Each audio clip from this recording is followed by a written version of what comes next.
Hi, we're here today to talk about Battlefield 4 and you are watching Connected Digital World. Last week at E3, EA showed off some more Battlefield 4 and introduced a new term called Levolution. After the press conference, we got a chance to talk to karl-magnus from DICE all about Battlefield 4, Levolution and some other cool things like 64-player multiplayer. Enjoy the interview. Hi, thanks for joining us. Would you like to introduce yourself and tell us what you do? Absolutely. My name is Karl-Magnus. I'm the General Manager of DICE in Stockholm, Sweden. Great. So we're here today to talk about Battlefield 4. So for those who don't know what Battlefield 4 is, do you want to give us a quick rundown? Well, Battlefield 4 is the latest installment in the long-running series of Battlefield, of course. We're here at E3 this year showing off especially multiplayer, which we are revealing now for the first time for this game. Multiplayer is of course the core of what a Battlefield game is about. This is where the franchise was born a long time ago, so we're very excited to show what we have here on the floor today.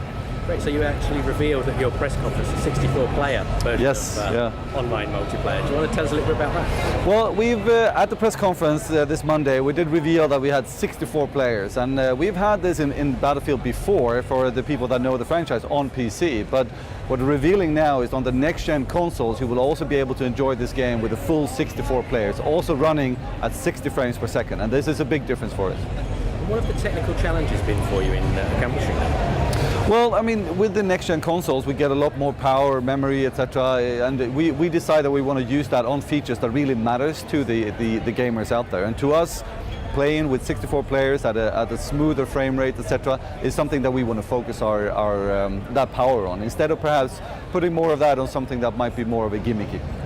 And for those who won't have a next-gen console, how is the experience going to be different for them? Well, it's going to be quite similar if you compare it to what we just talked about. It's going to be quite similar to what we had in BF3. So there will be 24 players running at a very steady, smooth 30 FPS. So we know that this works really well as well, so people won't be disappointed with that, I hope.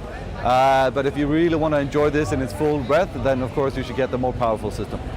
So you coined a new term on Monday, Levolution. Mm-hmm. Do you want to tell us about that? Well, the idea of Levolution is more of almost like a design concept. It's not just a feature. Already in Battlefield Bad Company 1, a long time ago, we introduced the idea of destruction on the battlefield. We wanted to deliver a much more dynamic game world that people could play in, that actually changed and reacted to how the game played out, so to say. Levolution is the concept that surrounds all of this. It's not just about destruction. It's definitely a part of it, everything from the small micro-destruction all the way up to the skyscraper collapsing in the demo that we've shown here. But it's also about other types of interactivity and things that change in the world. There are things like, if you run through a metal detector perhaps, it will actually go off and alert enemies around you of your presence. Small things like you can use elevators, or press a button and you will have bollards coming up out of the ground that actually can stop oncoming vehicles, etc. It's this kind of interactivity in the world that changes the way that you play it, that you can make tactical choices based upon it.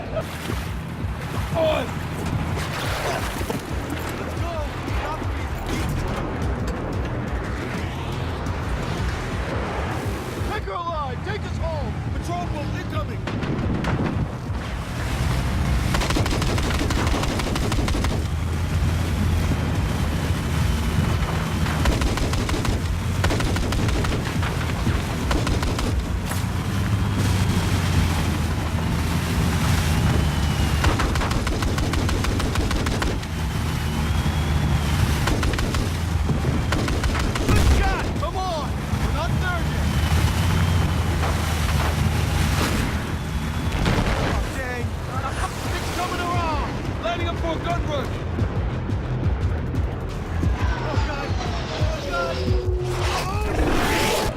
What's the story behind this particular version? Well, we have shown a bit more single player here at the show today, but we're keeping a lot of the details we got on this story pretty close to our chest.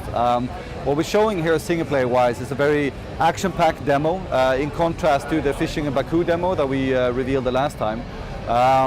What we really want to get across is that what's different in the single player this time around is much more about player choice. We looked at the single player in Battlefield 3, and in all honesty we weren't entirely happy with it. And one thing that we really wanted to change is the fact that we want to give player a lot more choice when they play the game. So for instance, there will be much more opportunity to use vehicles, to change what kind of weapons you want to use, etc. And we're also going to combine this with more open areas.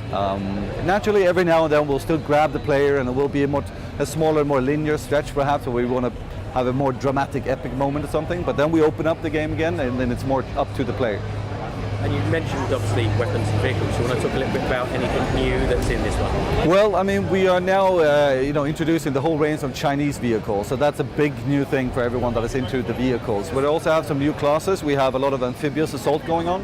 So we have jet skis and we have patrol boats and a bit more heavier boats as well. And that's definitely a big change. So people that really like to play with vehicles, I think there will be a lot for them. When it comes to the actual weapons, there's a lot of things going on, but there's also a lot of things in the actual second-to-second gameplay that actually will change.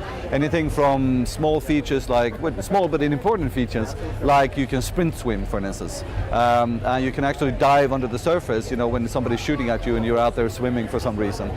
You can also use one-handed weapons and gadgets when you're swimming, for instance, so you can defend yourself, which is new, which you couldn't before. We also introduced small mechanics like zoom peek. So if you're behind a cover and you zoom in with your weapon, you will actually lean over the cover immediately, which is just to make it more a smoother experience for our players. And what do you guys use to draw on inspiration for the stories and the locations and the events? Well, the creative process of finding out where we're going to set the game and what kind of settings and whatever it might be, a lot of that is just based on what the team back home, what they're looking at and what they want to put inside of the game. They're quite, they look at modern day references, of course, everything that goes out there, TV, movies, but also just reference materials out there on the web. But there's no specific thing that we have pointed at this point in time. Okay, and you've also just announced as well that you're giving the Close Quarters DLC for free. Yes. So do you want to tell us a little bit behind that? Well, I mean, we are actually a bit amazed over the response that we got from Battlefield 3 and how many people that have been involved and really staying with the franchise for so long and staying with that game for so long. And we just felt that we want to give something back to all the players. And when's the game out? The game is coming out on October 29th. And on what format? It's coming out on PC, PlayStation 4, Xbox One, Xbox 360 and PlayStation 3. Thank you very much for your time. Thank you.